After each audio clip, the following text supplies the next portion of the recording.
bakunzi b'ibiganiro bica kuri no bonesha kure yanyu mukunda cyane Starcom TV1, umwe wese aherereye munyemerere ndabaramutse mwese mu izina ry'umwami n'umukiza wacu Yesu Kristo. Uyu ni wa mwanya wa kiganiro Yesu arakora, mutegurirwa mugashikirizwa na mwene so Nshimirimana Innocent. Imbere ko dutangura kumva ijambo ry'Imana, munyemerere umwe wese aherereye duce bugufi tubanze dusenga Imana.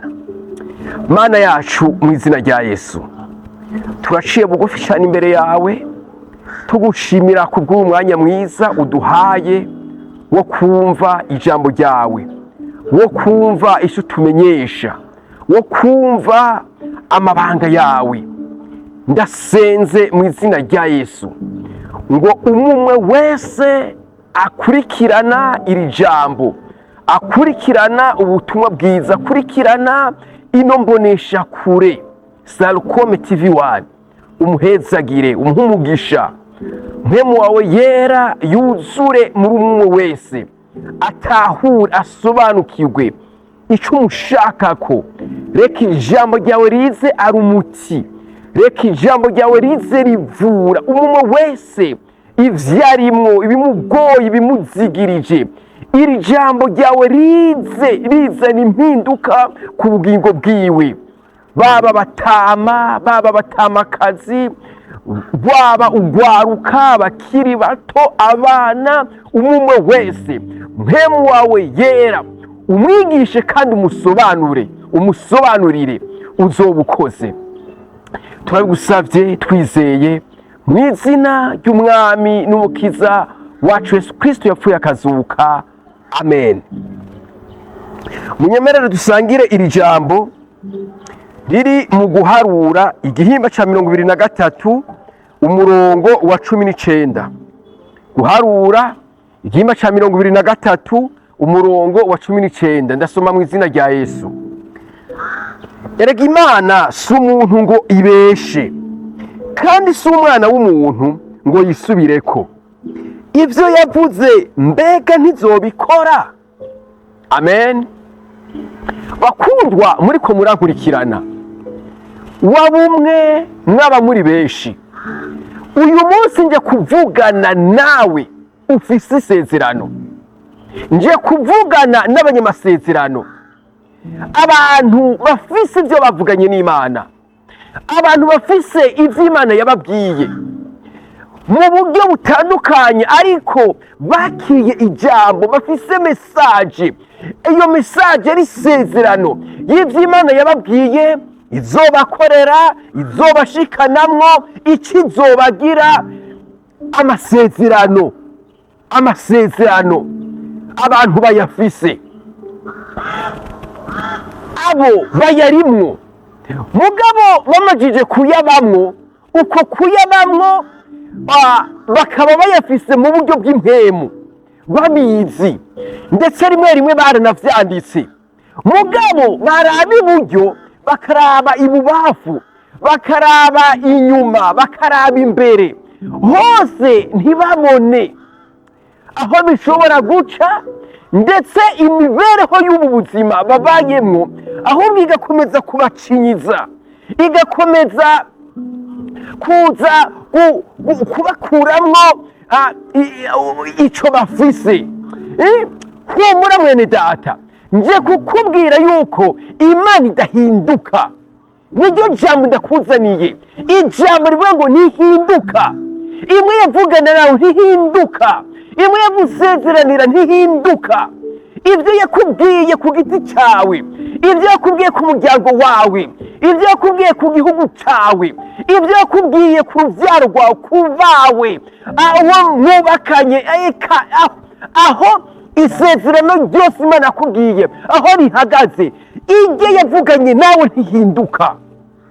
Ijambo ry'Imana ryavuze ngo erega Imana si umuntu ngo ibeshe. Imana si umuntu ngo ibeshe. Umwana w'umuntu birashobora guhinduka, ibyo yakubwiye bigahinduka, rimwe ntibimushobokere, ahandi akaba atakiriho, ahandi akaba atagifise inkomezi cyangwa ububasha bwo gushitsa bimwe yakubwira. Ariko Imana ndikunda kubwira ntihinduka, mwene data ntihinduka. Ibihe ntibigutera ubwoba, ibihe ntibiguhungabanye, imyaka ntiguhungabanye. Imana si umuntu, Imana si umuntu ngo ibyo yavuganye nawe ngo ibihindure. Oya, ivuze iravuze, ntihinduka. Ngo eregya, Imana si umuntu ngo ibeshe, ntihindura. Ibyo yavuze yaravuze, ibyo yanditse, ibyo yateguye ku buzima bwawe ntihinduka, izo bigushikanako. Ikindi naco ngo si umwana w'umuntu ngo yisubireko. Amen. Ntihinduka, si umwana w'umuntu. Uyu mugoroba nje kuvugana nawe ngo ureke guhungabana, uyizere ku rundi rugezo, wongere izindi nkomezi zo kuyizera. Uyizere muri kobo, uyizigire muri kazoza, kuko ntihinduka. Ibyo yavuganye nawe izobikora, ibyo yavuganye nawe izobishitsa. Aho yagusezeraniye habi kukuvana, izohakuvana. Aho yagusezeraniye heza ho kugushikana, izohagushikana, kuko ntihinduka. Ndarangije, ariko icyo ngomba gukora muri uyu mwanya, ngomba kugusengera, ndagusabira inkomezi, inkomezi zuruka ziva mu ijuru, inkomezi zuruka ziva ku Mana yonyine idahinduka, kugira ngo zikuzure, zikunegeseremo, ndetse zikurengere, wuzure inkomezi z'Imana. Umenye ngo Imana yavuganye nanje si umuntu. Oya, umenye ko Imana yavuganye nanje ntihinduka. Data, mu izina rya Yesu, ndasengeye uyu muvukanyi arakurikirana, uyu mwanya nyine ngisenga ngo amavuta y'inkomezi yurukire kuri uno muvukanyi, yurukire kuri umwana wawe mu izina rya Yesu Kristo. Ngo inkomezi zidasanzwe, inkomezi zidashobora guhungabanywa n'ikintu na kimwe, ngo zimwuzure, ngo zimunengesere, zimutahuze neza ko udahinduka, zimwumvishe neza ko udahinduka.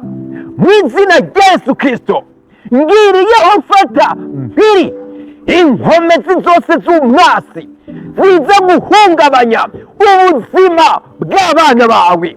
Nsohora izo mpemu mbi, nsohora ndazitegeka mu izina rya Yesu, ngo zive muri uyu muvukanyi.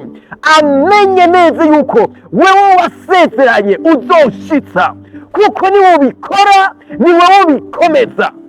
Urakoze, ndagushimiye, ndagukengurukiye kubyumvise, kandi ko inyuma y'iri jambo ibitangaza bigiye gukoreka, intahe zikaza, intahe zikavugwa z'ibyo wakoze. Urakoze, ndagushimiye kubyumvise.